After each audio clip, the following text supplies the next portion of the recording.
So today I'm joined by Matt Southam. Matt is the managing director and founder of MJS Media. It's a marketing agency with a passion for helping businesses achieve their vision of success. So, hi, Matt. Good morning. How you doing? I'm very good, thanks, Matt. Thanks for joining us today. No, pleasure. So, Matt, you describe MJS Media as helping business generate more business with success-focused marketing solutions and training. So tell us a bit more about what MJS Media does. Okay, so yeah, I think that does summarize it quite well, but to delve further in and give a little bit of background, you commented on their version of success, and everyone has different versions of success. We're very much seen as businesses, it's all about profit, and actually, yes, don't get me wrong, we've all got to eat, that is an important part, but actually, can we make the processes better? Can we ensure that actually lead generation is more consistent? So it's not just, oh, you've won one brilliant job and made loads of money, but actually now I'm out of work, I haven't got any work for a couple of weeks, because I'm aware as a business owner that causes stress, it causes worry, and the majority of businesses we work with are sort of, owner sort of managed and ran businesses, and actually it affects them personally. So I'm very keen to actually, the activity we do for clients is around allowing them to actually further their business and whatever goals that is. So, working with people from brand perception and positioning right at the start through to obviously lead generation. And lots of people think of marketing as just lead generation, but actually, taking a few examples of some of the, I suppose, the bigger boys out there, who do they market to? Well, they're existing customers. So how do you increase that lifetime value? How do you actually get referrals, recommendations, reviews from people? So following that entire process, so we've built a bit of a system that actually looks at someone's marketing across the entire board of where do we actually need to do some marketing, because lots of people just think it's generating leads, and that can be important, but lots of people are really busy and they get lots of leads, they produce lots of quotes, but still aren't actually generating enough work, and actually just their conversion rate isn't enough. And I'm like, well, how are you doing your quotes? And it's on some scrap of paper, and I'm like, well, okay, you providing them with a case study or a past example, and all of that is marketing.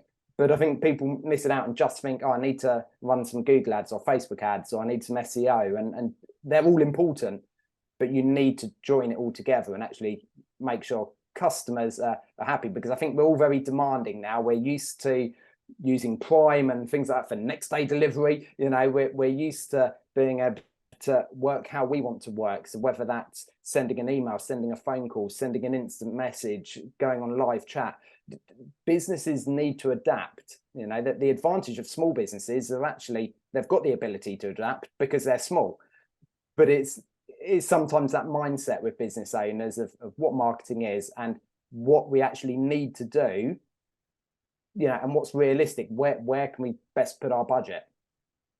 Yeah, I think, I really like what you sort of said there. I mean, first of all, what you said are sort of about success, Matt, in terms of, everybody's view of success is different. And look, particularly with social media these days, where dare I say, like the younger generation, they're sort of like really sort of being told what success looks like, but actually that's not true. Success is what you want, want personally, and I very much believe that. Some people want a mansion with supercars on the driveway and a swimming pool and a helicopter. Other people, they don't want that at all. They just want a nice, comfortable life, or they want to give back to the community. That's what success is to them.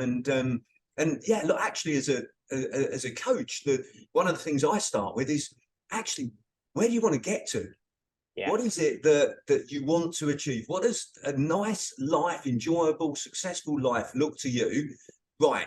How do you create a business that gives you that life that you want? 100%. Yeah. And success is getting up and being happy. Yeah. That's what I sort of sum. Success is getting up and being happy. And how you achieve that is what people like myself and you work with businesses to enable that to happen. Yeah, and something else you mentioned there, Matt, and it reminded me of a post that I saw that you put on. And apologies, I can't remember the exact wording of the post that you put on LinkedIn, but it was something about not wanting to win every every piece of business that comes to you. And again, you just referred to that there, actually, because it's not just about marketing to get leads, it's the right leads, isn't it? 100%. Yeah, none of us want to be busy fools, and you need to understand your target audience, your target market, your target audience, and actually just ensure that it does fit well with you. Are there people you don't want to work with? And it's not because they're bad people, just that doesn't fit with what I want to do. Many of us, and I get it, especially when starting a business, we all go along the lines of just saying yes to everything, but actually it doesn't serve you well in the long run. And I think you need to quite quickly work out who you need to serve. And yeah, I'm not sure that the post, was it about winning, or was it about, but when failing, I very much see, sort of failure is actually just like the tuition fees of experience is a line that I use. And, that's how you get there. I think it was Edison he did 10,000 attempts at making a light bulb. And actually, he didn't fail 10,000 times. He found 10,000 ways that it didn't work. And, obviously he had to go through that process. Now, there are some shortcuts available by actually working with other people. And I'm sure we'll cover that later, but I'm very passionate that actually business is like having a football team. Even when you're starting, I often compare it to a 5-side football team. You wouldn't go, right, I'm going to go and smash this, but I'm just going to have 2 players, and then when we're doing really well, we're going to get player 3, 4 and 5, because you're going to walk out into the competition and just get beaten straight away. You need some of those other players in place, and a lot of the time as small businesses, you're all of them, but actually if you're not good enough for all of them, and no one's got the skills for everything. And I think actually recognizing what you're good at and what you aren't good at, and positioning that. And that's where we come in as marketing. It's very easy for business owners to think they can do their own marketing because they see it as just social media posting. Actually, social media. I mean, we could do a whole talk on social media, but what you mentioned earlier there is, I think we very much see, you're either broke or you're a billionaire. And I think actually there's somewhere in the middle that can be very happy for people. Yeah, no, I agree. And look, I agree with what you say there in terms of, well, it's slightly disagree with one thing, is that actually everybody can do their own marketing. They just can't do it well. Yes. Yeah. That's the thing. They could give it a good go, but actually, if we've never been taught anything, if we've never learned how to do something, why would we be good at it? Why would we automatically? I was telling a story to some of my clients recently that I went to my mum's recently, and I laid some lino. She's just got a little one's stairs cupboard with a toilet in. And I laid some lino for her. It took me a whole day, and I looked back at it and it was rubbish, absolutely rubbish. And then I thought to myself, why did I think I was going to be any good at laying lino? I've never done it before. I've never read up on how to do it. So why was I surprised when it turned out to be rubbish? And that's the same with, other things in business, in marketing. Why would you be good at marketing if you've never learned how to do it, had experience of doing it, read up on it? I remember meeting Brad Sugars in a gym once, but believe it or not, he's the founder of Action Coach, very successful businessman. And I said to him, Brad, how comes you've been so successful? And he said to me, Simon, he said, I've made more mistakes than other people. And I just thought that was a great line. He's learned from those mistakes, which I think links into what you said there about the mistakes of those tuition fees, if you like. So that's what we pay to get the experience. And coming to any place, actually, I think anyone can do their own marketing. I think often on small businesses, actually marketing from the heart, from the business owner, actually connects really, really well. And there's a whole thing about personal branding, etc. in there. But it is having the training to understand how you should do it, and providing maybe some shortcuts of actually, and when I say shortcuts, I don't mean cutting corners. I mean, actually, rather than having to go through all those failures, actually learning from someone who's maybe made the mistakes or has worked with other people and learned, actually, this is a more efficient way to do it. This is a better way to do it. Yeah, and it can save people a lot of money as well, Yeah, and a lot of time. So a lot of time's a big one. I think business owners, we all think we can do everything and anything, and in fact, you gave the example of the liner. I had it where I needed some fencing done, and actually, I looked on YouTube, I worked out how you could put up a fence. I've got a saw, I've got a hammer. Oh, it would have been the whole weekend. Yeah. It would have been me with a cut hand, and actually, it just wasn't the best use of my time. So pay to have someone do it properly and to a good standard and save you the time for the things you actually enjoy doing and are good at doing. Yeah, it makes absolute sense. So Matt, I'd like to go back to, because I think you set your business up in 2014. Is that correct? Yeah.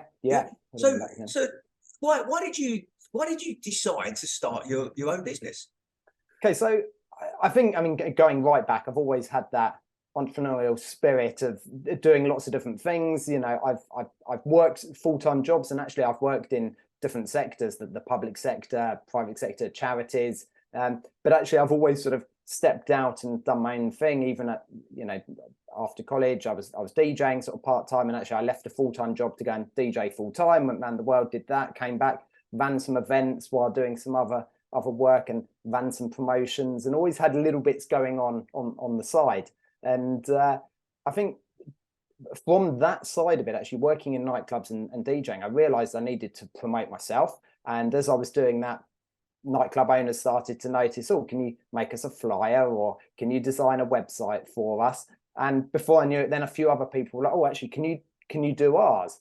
And at this point, I learned very quickly, from the mistakes of, it's great just helping people out, but suddenly I was spending lots of time helping people out, and wasn't necessarily being paid for what it should have been. And 2014 was a bit of a change. My daughter was born in 2014, my first child. I've got 2 daughters now. The first one was born, and which actually is probably almost the scariest time to go, you know what, I'm going to start a business. I was luckily, just previous to that, I was working for a charity. This enabled me to get the mortgage on the house, and I sort of knew, right, we're tied into this for a couple of years before maybe remortgage. Now's the time where I can jump in and do this. And I think if you have a belief in what you're offering, and you're able to position it that I'm out there helping people, then it comes back round. And all of the services have been set up to actually give someone something that they're going to benefit from. And I've learned to sort of adjust our pricing to a sort of charge for the outcome rather than necessarily the activity we're doing. Because I think, the activity we're doing, the experience means some things I can do in a short amount of time. Well, that doesn't make it less valuable. I try not to charge per hour. And I mean, there's that famous saying about the guy who went on a ship and hit the right part or whatever, and that it ties into that. And when you're phoning up because something's broken, if suddenly all my IT went down, the internet went off, the computers weren't working, if someone could fix it in 10 minutes, well, that's more valuable than someone fixing it in 2 hours. So it's certainly pricing. I mean, that's a massive conversation, but for people who sell time as such, or so the activity, that balance and the addressing that, and don't get me wrong, I've got lots wrong, and but I've sort of learned from that, and it has been quite a journey. But nearly 10 years later, still here. Right. Well, look, and well, firstly, congratulations for nearly 10 years later, because I mean, it's some ridiculous statistic that actually less than 10% of businesses make it to their 10th year. So 90% of all new businesses fail within the first sort of 10 years, which is a shocking statistic. And actually one of the reasons, I won't go into it now, but one of the reasons that I became a business coach to help those businesses. So, congratulations. You're obviously doing a lot of things right. So well done for that, Matt. So, but, we mentioned earlier, and you mentioned again there about mistakes and challenges. So in your journey as a business owner and a managing director of your business, what's been the biggest challenge that that you faced? I think it's the same that lots of business face, and that's cash flow. Yeah. There's one thing on balancing that thing between winning those big jobs, which are great and they're high paying, but actually everything takes longer to get paid and so on, and the smaller jobs that are bread and butter, and almost just trying to balance that. And I think the cash flow issue is probably what it sinks a lot of businesses, whether that's purely the actual cash flow or just the stress that it's providing the business owner, that they just think this isn't worth it. I'm going back to employment. They probably had a really good business. They were probably really good at what they do.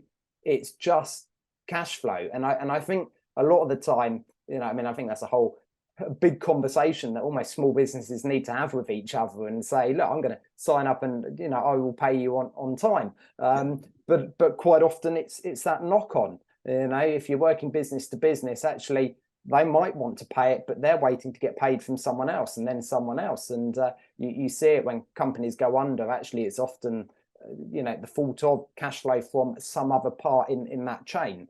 And I think balancing being able to understand cash flow. My second really big one was probably putting trust into other people to run parts of my business and the team. I've been very good that actually the people we've employed are much better at the activity than myself. But there's that fine balance, and I'll tell you a story, and this actually happened. So everything used to almost come through me. People would phone up, talk to me, and then I'd pass it on. Well, I was very keen. No, I want the team to be involved. They can take responsibility. But what I didn't have was necessarily all the processes in place. So what actually happened was, probably a couple of months later, I was having a conversation with someone. They said, "Oh yeah, and we did that bit of work." I was like, "What was that bit of work?" And they said, "Oh, they contacted me and asked about this, and I did sort of 4 or 5 hours work on it." I was like, "Well, I didn't know anything about it, and I didn't invoice them." And I'd managed to get the process right, that actually they could take responsibility, they could deal with the client. That in theory is perfect. Someone else just doing all the work, but it didn't come back up. So I literally never invoiced for it at that stage. And I had a conversation with the business owner and someone I knew, and they said, "No, it's fine. Send the invoice over now. I'll get it paid." But it would have been very easy for that to have just gone. And probably my biggest worry is, okay, that happened once.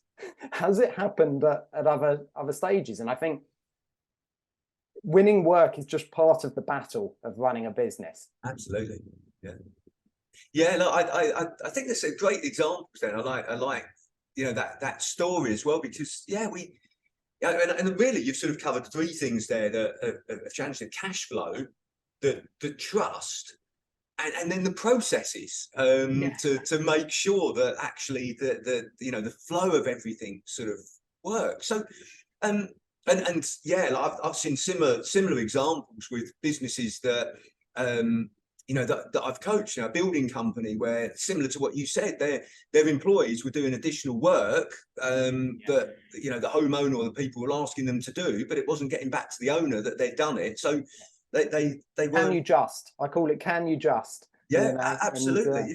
And then the other one that was interesting was links into the trust was.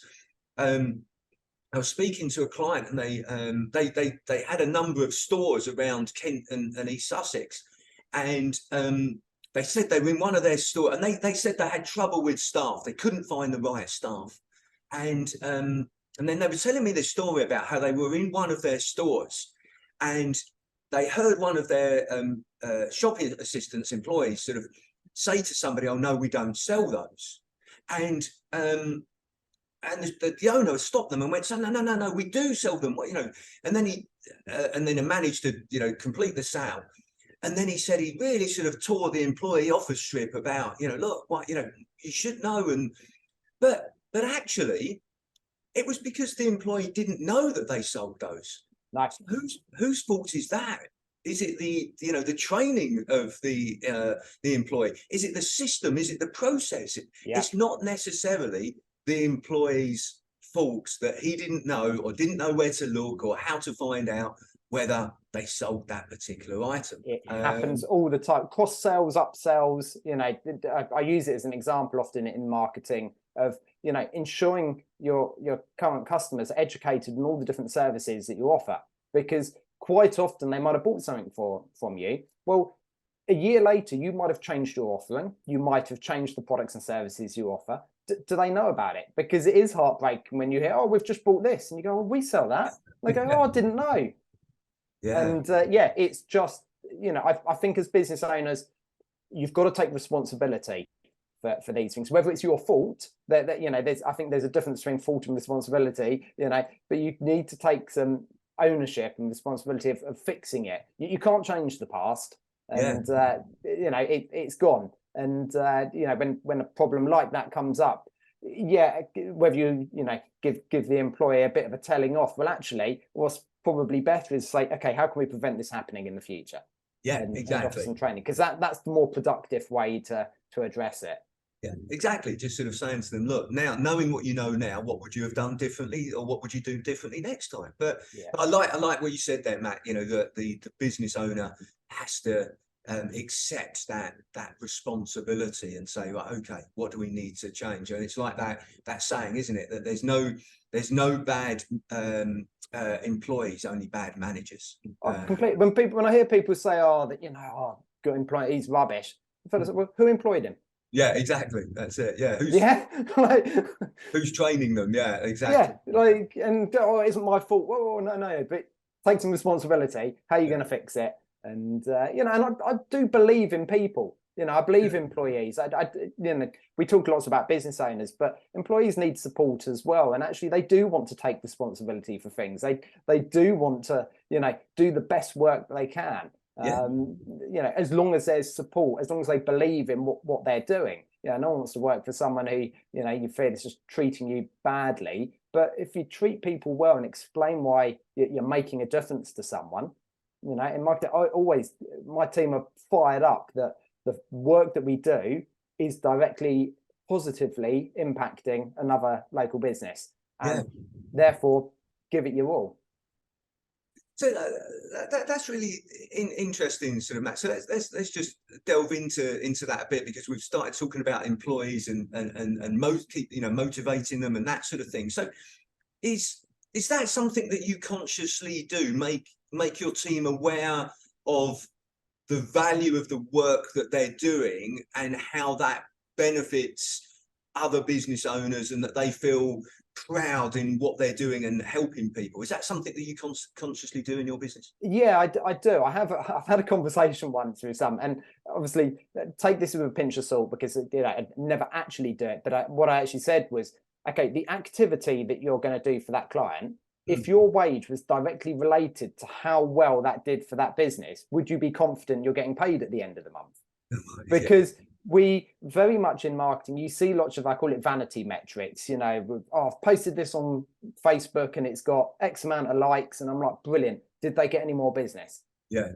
Now, there is some value to brand awareness and things like that. I'm not completely dismissing that, but we're working with people with limited marketing budgets. They can't do everything. So let's make sure that actually the activity they're doing has a positive impact, because the way that benefits everyone is they're happy. So because they're happy, they're going to stay with us as a client, which means your job security, your job is safe. It also means they're likely to tell other people, which means we're going to gain more clients. And the more clients we have, the more the business can grow. We're in a cost of living crisis. Everyone wants to be paid more, but realistically, as business owners, that money's got to come from somewhere.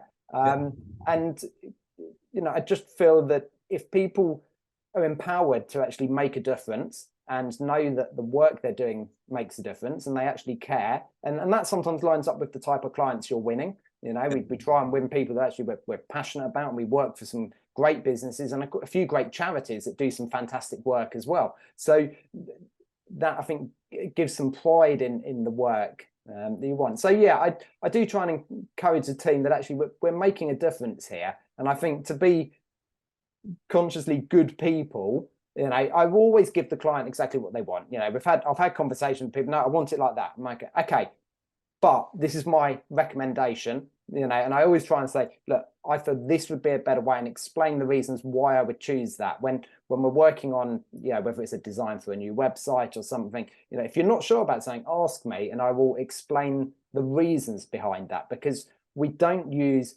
personal preference. We don't use, oh, we like that, it looks cool. It's sort of data driven. You know, what actually converts people? What do people need to see? And that's the reason we make those decisions. Now, at times, clients are, you know, we've all worked with people that, no, I want it like this. And like, okay, fine, we'll do it like that.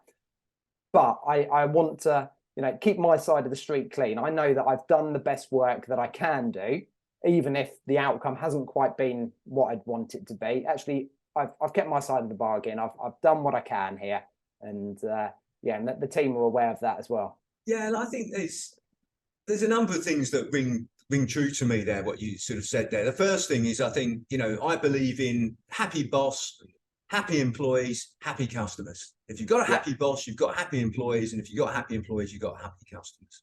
And the other thing there that I read recently actually is, don't assume that you know what the customer wants. But also, don't assume that the customer knows what they want. No.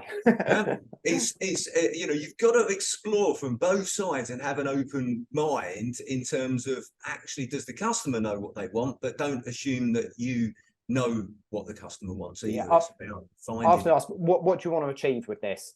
What's the outcome? Because we get it. Yeah, someone says, I'd like to make this change on my website, and it'd be very easy to go, yeah, we've done that. Here's the invoice. Actually, what are you trying to achieve? Oh, well, we could do it like this. Actually, it would be a better way of doing it, or it might save you some money, or it might be more efficient. Whatever it is, actually asking people, because customers, you know, our clients don't know everything. They are leaning on us, and I think we have a duty. You know, if you know something, to share it. I'm very much about, you know, information is given away for free. We just charge for implementation, and that's sort of where I sort of positioned it. Absolutely, yes. Okay, great. So what would you say your biggest learning is since you've been in business, Matt?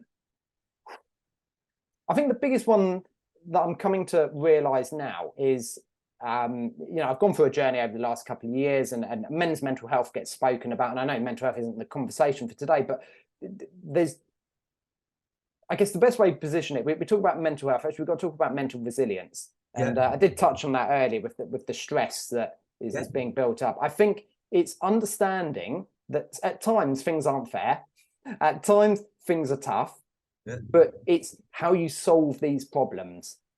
Because I think, you know, you've got to understand there will always be challenges, but it's how you deal with those, how you adapt to those, and actually talk about taking responsibility. We're not always responsibility for the actions of other people, but we are responsible for the way that we respond to those, to the way we deal with those. And, you know, I've seen it before with business. I say giving up, or just going, oh, yeah, give it to them.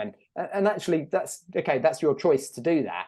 There could be other options. Now, whether you want to explore them or not. And I think most business owners go through a lot of the same things. And I think, you know, I had a beer with a mate yesterday, and we were talking about things, and he's had a business as well in the past. And, you know, we very much joke that men sort of go, how you doing? Yeah, good. You? Yeah, good.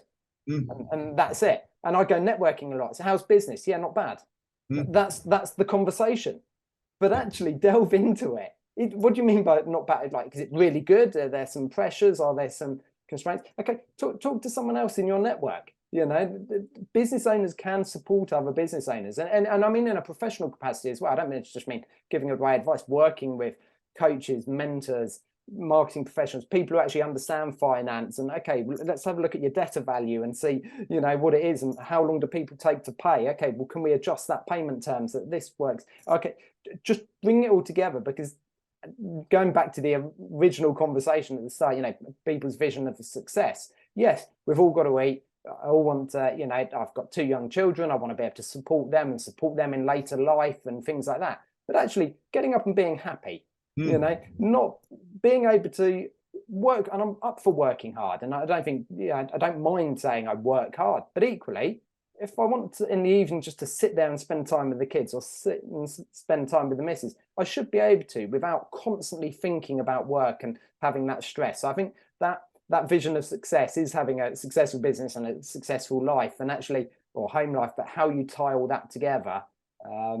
So I think I've probably given you war and peace on that one. But no, thank you for sort of going into more detail there, because, you know, like, I absolutely share that view. And I think as business owners, often we feel that what we're going through is unique to us. And actually it isn't. It's most business owners have gone through very similar things. So actually to speak to other business owners and talk, and then suddenly you realize that actually, no, I'm not the only one that experiences challenges or difficulties. I run, as well as doing one-to-one coaching, I run sort of group coaching sessions.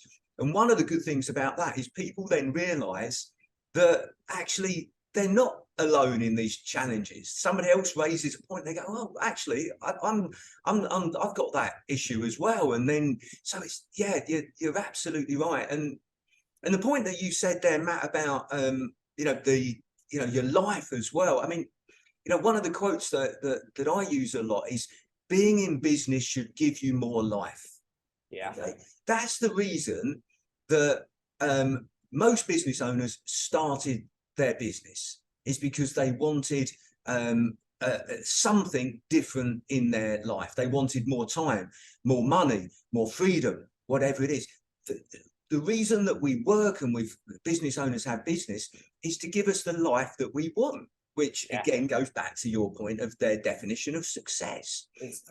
So and we need to remind ourselves of that. That's what we're doing. Why we decided to set up a business, and why we want to live this life, because it can be very rewarding, and it can be sort of give you some freedom. But I think lots of people think they own a business, but actually in reality the business owns them. And they just they can't do anything else apart from it. I saw a quote once that said, if you own your own business, you only have to work half a day, and you can decide which of the 12 hours out of the 24 that is. And I was like, yeah, that's sort of true, because everyone thinks, oh, you work for yourself, you've got freedom, you can do what you want when you want. And I remember years and years ago, I received a phone call. I was actually on holiday from a member of staff, and they said, oh, how are you enjoying your holiday? You having a good break? I was thinking, well, we're on a phone call talking about work, so take a guess. But I mean, it was fine, and I had said, give me a call. We'll just chat that through. But even when on holiday, actually, there's you have some responsibilities, and for small businesses, unless you've got a massive team, actually, you often do need to be contactable for certain things, and within a sensible timescale. I think we all try and put our superhero cape on and save it, save the day and do it straight away. And that's another thing. I won't go into that fully now, but I think actually you spoke about happy employees. I think putting trust in people and letting them solve problems for themselves. It's the same as being a parent and bringing up young children. You can't do everything for them. They will, they need to learn some of their own ways. And actually, if someone comes to me with a problem, I expect at least one, oh, this is one way I think we could solve it. Now, I might say, no, I don't think that's right, let's do it this way. But at least, don't just be, a bringer of problems. Be a problem solver as well.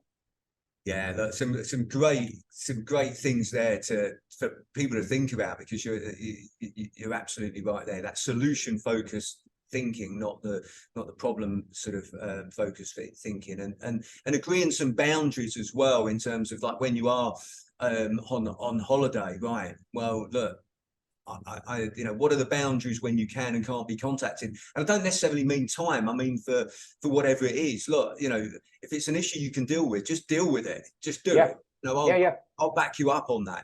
If it's something that you really feel that I need to be advised about, then look, okay, fair enough, give me a call or whatever. But agreeing those boundaries, I think, is very important. So, Matt, look, one question I always like to ask everybody that I interview is what is the best advice that you would give an 18-year-old you?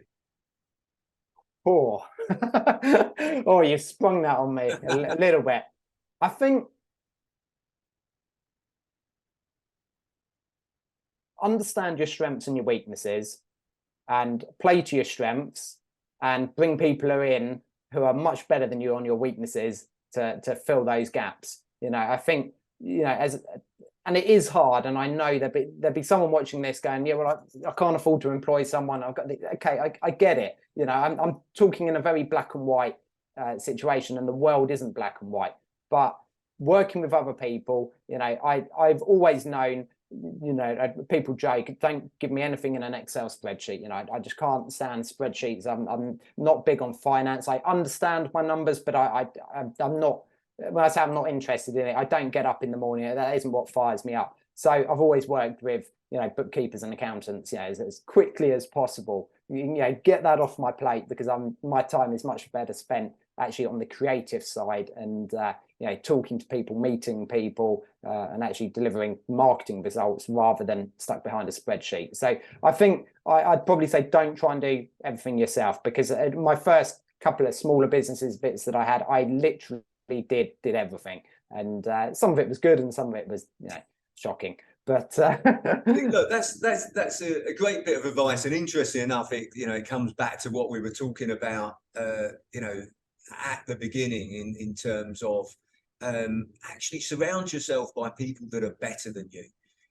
Surround yourself, whether you're employing people or outsourcing or whatever. Surround, we were talking about obviously marketing at the beginning. Surround yourself by people. If you're not great at marketing, get a great marketing person. If you're not great at, you said there, like the accounts or spreadsheets, get yourself a bookkeeper or accountant.